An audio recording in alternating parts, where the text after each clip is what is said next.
And we're coming to you live from the Build 4 Tough Studio. Boomer Esiason and Greg Giannotti. It's Boomer and Gio on the Fan. Simulcast across the country on CBS Sports Network and wherever you are on the free Odyssey app. Good Wednesday morning. Well, we sat here yesterday and we were wishing for wins, not just for the baseball teams to turn it around, but for our own mental sanity, because it has been a rough stretch for both teams, and the Yankees especially, as last night another loss. Nathan Eovaldi does what he does against the Yankees. That's shutting them down. They don't score a run, only 2 hits. And unbelievably enough, here comes Devin Williams out to give up the only runs that were scored, and then thus losing the game. Yes, the offense has to be taking most of the blame, but Devin Williams back out there again was something I wasn't expecting. But there he was, and there he was giving up runs. And you have the Mets as well, not scoring enough. Another loss for them, another win for the Phillies. So the heat gets hotter and hotter every loss for Aaron Boone and the Yankees. I still don't believe they're going to fire him. It would be against everything they have been about in the last 20-some-odd years. They have patience with their guys. They trust their guys, sometimes too much. But, you get swept, you lose today. I know that C-Mac was talking about the John Boy interview and how disappointed he was and how it just Aaron Boone had no juice and just seemed like he was defeated, and now that might lead to his firing. I don't know. I think that Brian Cashman and Hal Steinbrenner are going to stick with Aaron Boone to the end of the season, but it gets bad enough. You never know. Good morning, Boomer. How are you? Yeah, good morning, G. And, we've been down this road before with many coaches, and we often talk about, job security and what's going on, but this Devin Williams thing has just got to end. It's just got to end. I mean, they did it earlier in the season. They thought they got him straightened out, and now, these last 4 outings have just been horrific. And I was going back and forth between games, and all of a sudden he comes out, and it's like when you start walking people, you get hit hard on your first batter. Dominguez is out in left field. It's an adventure anyway with him. Whatever could go wrong is going to go wrong for Devin Williams right now. So you can no longer put him in these high leverage situations. You just can't. Yeah, I mean, we've been down this road with Edwin Diaz. We've been down this road with Armando Benitez. We've been down this road with Hansel Robles. So we kind of have a sense of exactly what the Yankee fan is going through with Devin Williams, their supposed closer. And, of course, since both of these teams made these trades that we thought were all great trades, all great ads, both teams combined for 1 win since the trade deadline. Yeah, so it's funny you bring that up because I'm going to do my own What Did I Tell You? But yesterday a video was posted on WFAN's X account. GOWFAN says Devin Williams should no longer be used in high-leverage situations. And then here we are, and then some guy responds right under it, repeat this tomorrow morning, which we just did! Yes, we did, and we'll be honest. I mean, I feel bad for the guy. I mean, I'm not saying... just as an athlete that is struggling, his confidence right now has got to be in the toilet. And listening to some of his comments after the game, it leads me to believe that you can't put him in this situation again. You just can't. It's done. It's over with. He's got to be a guy, if you want to use him for middle relief, early relief, whatever it takes to try to get his confidence back, you have to do. But you cannot do it at the expense of your team. Yeah. And that's when, now look, their offense was horrendous last night. They were 2 hit by Nathan Eovaldi. It's just, Aaron Judge is back in the lineup. By the way, neither team right now, and this is what happens when you lose, neither team feels like they have any positivity going on anywhere. They look dead. They look, and I know they care. I know that they're putting their best effort forward. Losing amplifies all of this, but for Aaron Boone to put Devin Williams out there again late in games, he's going to lose his job because the fan base is not going to deal with it anymore, just like we hated it when Edwin Diaz had to go through his struggles. Yeah. Now, I want to know because, thinking back on this, and I was listening to an overnight caller talk about this Devin Williams trade. So just in revisionist history here, Devin Williams was one of the best closers in baseball last year. 2 years prior to that, I mean, it's like 3 years. He was really good. He's top end. He was a top end right, guy. So he actually played for the Brewers. Yeah, he's given up more earned runs this year as a Yankee as he did the previous 3 years with the Brewers. So The Brewers won the division last year. They made it to the playoffs. Obviously, he gives up the big home run, but he was a great closer for them that led them to the division. They're back again, the Brewers. It's not like they sold off all their pieces. They're back again and in first place. What did they know about him that made them trade him away for a prospect that wasn't high level for the Yankees in their system and Nestor Cortez, who everybody wanted off the Yankees? So to me, at the time, Brian Cashman was getting all these flowers. The Milwaukee Brewers, who were doing it right, who won a division and then are back in first with the best record in the National League, decided their closer, who was so great for them, wasn't going to be their closer any longer. Was that just a financial decision on their part? Or did they know that they got everything they needed out of him and he was going to turn into this? Yeah, well, that's a good question. All I can tell you is that in real time right now, Aaron Boone cannot bring him out late in these games, tie game, any situation where he's going to go out there and give it up. And it's not just the hits, it's the walks. It's the struggle on the mound to throw a strike. He's afraid to throw a strike right now. Yeah. And it's apparent and it's obvious. And it's sad to watch a guy that had so much this was happening early on in the season too, if you remember. Yeah. And so they thought that they got him back, and now all of a sudden he's in this stretch where his confidence has got to be blown. And the way that you take him out of that and try to rebuild his confidence is don't put him in those situations anymore. And especially after you added Duvall and Bednar. Those guys can handle it. Let them handle it. Let them take it over now. Don't use them before him. Use him before them, but don't use him in a situation where, you may need one out or you may need two outs or you have men on base or even to start an inning at this point, because he is a complete disaster on the mound. Yeah, and so look at it. He will be an unrestricted free agent at the end of the year. But, when you are – that's a terrible time to have this season, obviously. But generally you get rid of guys like that if you're a team that doesn't think you're going anywhere. You know what I'm saying? But if you think you're going somewhere, you bring them back. And if you don't go somewhere at the trade deadline, you get rid of them because someone's going to buy him for a rental. He did turn 30 this year. That's a magic number in pro sports for people. Yeah, but not for pitchers, really. There could be something going on with him physically. I don't know. That will be something I'm sure that they're asking him. Are you feeling okay? Is your arm okay? Is your shoulder okay? Do you have anything going on that, you want to share with us that maybe he hasn't shared? Maybe he wants to fight through something. All I know is that the performance speaks for itself, and the performance tells me that if I'm the manager, there is no way I am putting him out there unless I have no other choice, because every arm I've used in the bullpen is exhausted. Yeah. That's the only time that I would use him in a situation where the game is on the line. Up for the next 2 weeks, he's not even seeing the mound in a situation where he could blow it, because I think his confidence is in the toilet. Oh, yeah, well, of course. And it had been mostly for the entire season and got straightened out a little bit, but it's back now at the worst time. You have a Yankee team that is, a half game up in a wild card. If they lose to the Texas Rangers again, they're out of the playoff picture at that very moment.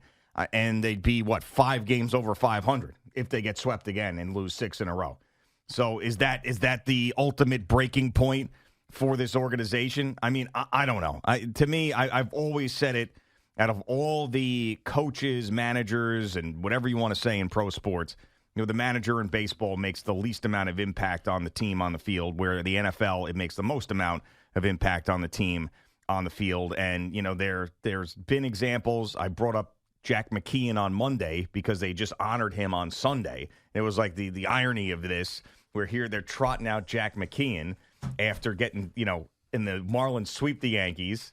Jack McKeon's a manager who took over and, in the beginning of a season, and then took a team to win a World Series against the Yankees. It felt like a weird kind of moment when he was getting honored, but there's no way that promoting someone or, dusting somebody off to take over this team is going to end up working. It's just not. There's nothing that's going to cure the ills of this team right now to turn them into a championship team, other than the players that are getting paid the insane amount of money that they are actually playing to the back of their baseball. Well, at the end of the day, for both the Mets and the Yankees offensively, the Yankees haven't been that bad offensively without Aaron Judge, but last night with Aaron Judge, 2 hits. I mean, and for the Mets, I mean, just another frustrating night with RISP. And, by the way, the Cleveland Guardians are the ones who have the best bullpen in baseball right now, I think, at least in the American League. And they were lights out again last night. And again, it felt watching that game, and I know there's 162 games in the year, but it is getting late. It is really getting late now. For the team to come out and be flat, it's so frustrating. It's frustrating for everybody. I don't know the answer other than winning. Something has to happen. Something big has got to happen for both of these teams to somehow recorrect the path that they're on, because right now they're on the path to, losing and losing with the amount of money that they've spent on these players and not making it. I can't even think that we're sitting here now after last night's games thinking that are they both going to make the playoffs or neither one of them? Well, I mean, the Mets are still 3 games up. It's the third wild card right now. They're 3 games up on that wild card. There's a little bit of a cushion there. I know. We were saying this about the Yankees last week. Now, I will say, as I said earlier, the end of the schedule for the Yankees is very favorable, but that doesn't really mean much in baseball. We've seen, horrendous teams, beat teams that were on their way to the playoffs and knock them out of the playoff race. So I don't want to take anything for granted, but these last 4 or 5 games since the trade deadline, where both of these teams were supposed to be, bolstered to the point where you would think that their confidence and their expectations to win would have risen, but anything but that has happened, and the guys that they've brought here haven't been that great. No. I mean, in Juan Soto's season, albeit out of a great month for him, has been extremely disappointing. I mean, there's just no 2 ways to put it. I don't think that – I'm not going to go back and say this is a bad signing. They should have never done it. Obviously, we disagreed with the amount of money that he got, but if you wanted Juan Soto, that's what you're going to have to pay him. It's not all about that for Steve Cohen because he wants to have this guy here as a centerpiece for the Metropolitan Park, everything else. We've been over 10 million times. But it's been a massively disappointing – season for Juan Soto. I still do believe, and this is not coming from a guy who grew up a Mets fan. I don't hate the Yankees. I do feel though that if the Mets even tread water and get into the postseason, I could see them still turning it on with the Yankees staff. I can because I could give you a million examples of teams that have had on paper mediocre looking staffs that continue, like the Diamondbacks a couple of years ago. I mean, I understand they've got some good pitching, but, I mean, it's just like, even the Royals, when they had their run and won the World Series, if you go back and look at some of those starting pitchers, they had a great bullpen, but the starting pitching wasn't very impressive at all. But I do think that they could turn it on, whereas the Yankees, to me, after all the shortcomings in the playoffs, Aaron Judge not being able to hit, how just the free fall that they're experiencing right now, even if they do make it, I don't see them doing much with it, even in an American League that's lesser than the National League. I mean, they just seem lifeless. I mean, and the Mets do too, right? And they lost 7 out of 8, I think. I'm not excusing them, but I mean, the Yankees are in a worse situation. Mets are 12 games over right now still? Yeah, I understand that. Once you fall under 10 games over and you start free falling like the Yankees. Like the Yankees are 6 games over. Yeah, that's what I'm saying. Yeah. Like, so once you get under 10 games over 500, then it's time, I don't say panic, but worry. However you want to describe it, now all of a sudden you're thinking, what the hell is just going on with this team? And, there's a bunch of really good guys in this team. I just don't understand. And again, a lot of these games are tight. And Devin Williams is coming in and he's losing these games. Part of that is all on him. And it's all on Aaron Boone putting him in those situations. I think after last night's game, I think they're going to be thinking differently now. That there's no way that they're going to be putting him in these situations. I thought you meant thinking differently about the manager. No, they better not. Well, the manager better. First of all, the manager's got to go to the whoever, the analytics gurus, the coaches.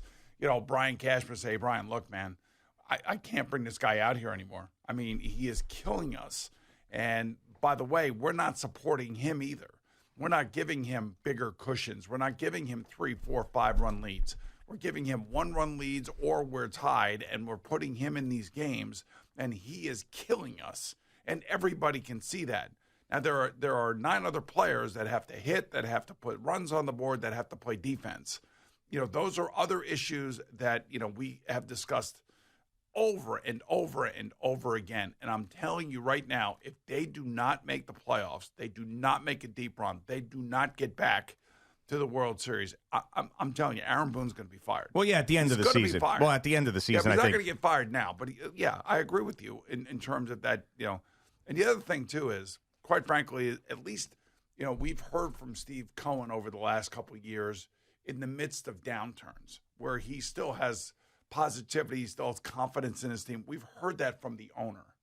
And we've also heard that from, their manager. Now, on the other side, we've heard it from Aaron Boone over and over and over again. And a lot of those words, unfortunately for him, are starting to ring hollow. And when they ring hollow, somebody else has got to come in, and somebody else has got to take a little bit of the pressure off of the manager. That guy, if it's not Brian Cashman, then it's Hal Steinbrenner. Because Hal Steinbrenner is getting roasted right now. He is getting roasted. Now, you can't compare him to his dad. I'm not doing that. But he's just MIA. Like it's like everything's okay, but where is the owner to sit here and put his foot down and tell these players, look, man, it's time to wake up and it's time to start playing He's not baseball. the guy, though. You've heard him talk. He's not the guy to come out and represent the team in the media. He's not the guy to walk into the clubhouse to turn it around. I mean, there is no personality there that is capable of doing that. I mean, Brian Cashman could be feisty if there's someone who wants to step up and, we play the clips all the time. We suck right now, and we're unwatchable, and things like that. He takes ownership. He says those things, when they struggle. Hal Steinbrenner's not the guy to do that. And also, I do think, there is something to be said about when the manager is taking, because everybody's getting flack. Aaron Boone's getting the most. And when the manager gets Devin Williams. Well, but I'm talking about certainly the hierarchy. Right. So Aaron Boone's getting the most. So now if you fire the manager, then all of a sudden, if the team continues to underachieve, then it falls all at the feet of the general manager, which is, okay, well, maybe the manager couldn't do anything because the team you put together stinks. So sometimes the general managers like to use the managers or the head coaches as a shield for as long as they can, saying, oh, we're underachieving because of this guy. But then all of a sudden, if you bring in another guy and he also underachieves, then all of a sudden there's only one spotlight and it's right on the face of the guy who put the team together. And there really should only be one spokesperson when it comes to the players. I know the players have to answer questions after the game, and that's fine. But those questions, or if they are asked of, I say, a young player like Ben Rice, all Ben Rice should just say is, I'm worried about I gotta play better. I have to do my job. I have to make sure that I have a positive impact on the team, as opposed to talking about what he thinks the whole team needs to do. Like, you haven't been here long enough to be talking like that. And I know you're trying to say the right thing. I know you're trying to give the answer to the media because they're peppering you guys with questions left and right. But there has to be a leader, and that's Aaron Judge. Aaron Judge is the one that's got to give, from the player's perspective, what he believes needs to be done. And I'm sure he would say the right thing 1,000,000 times over. I would never expect him ever to say anything that's going to be controversial. But it's just like, Anthony Volpe owns up to the errors. Anthony Volpe owns up to his strikeouts. I mean, he stands in front of the camera. He stands in front of the microphone. He answers the questions. He's not the, $30 million player. He's not the grizzled vet that should be answering a question as to why the team is struggling. He can answer a question as to why he's struggling, but the captain's got to be more vocal, especially now. I mean, these two teams right now look dead. And I know the Mets have more padding, but it is, last night was just like, all right, get up there, swing. There's no competitive desire. It doesn't feel like when you're losing games this way and you're not scoring runs and you're just rolling over on the first pitch and hitting into second base. Man on second, let's just ground out to the pitcher. I mean, there were 14 straight batters retired by Guardians pitching to end the game. I mean, and there's nothing that makes a team look dead less than more than that is when you just 14 straight outs to end a game at home with that lineup and those guys in there. The other day, Keith Hernandez was talking about how great it is to play at Citi Field now that, it's basically getting huge crowds. The fans are into it. and the players are not responding. And, earlier in the season when they were responding and they were playing well, remember all the post-game interviews with Steve Gelbs on the field? Mm-hmm. This is great. We got the greatest fans. Everything's awesome. Our team's playing great. We're all hanging in there. Everybody's contributing. You remember all those? Well, what I remember more was the fact that they were telling the fans to show up to the games because the building was empty towards the end of the year. They were begging fans, Brandon Nimmo, going, "Hey, we're in a pennant race here, guys. We want you to show up to the field." Well, last year, yeah. Last year, that's what I remember more than anything. This year, they're there, and they're playing like crap, in this late in the season. Last year, the fans weren't there, and the team was on this unbelievable run. This year, they are there, and now they're having their struggles here. So let me say this for the fans, to the players of the New York Mets, the managers, the coaching staff, the ownership. We're showing up. We need you to show up. Yeah. That's basically what's going on here. And, this again, I kind of feel like we're going to get back into this body language question with Juan Soto, yeah. Oh, my God. Yeah. I mean, God. I don't care what he looks like. I honestly just win some games for us with your bat. I'm not going to sit there and try to psychologically dissect whether or not he's in a good mood or not. I can't. I'm not doing that. But I wouldn't be looking like I was in a good mood if I was having the season that he was having, getting paid $765 million.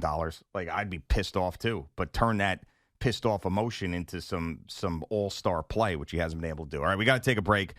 We've got CeeLo in here today for Jerry. He'll have his first update of the morning coming up next.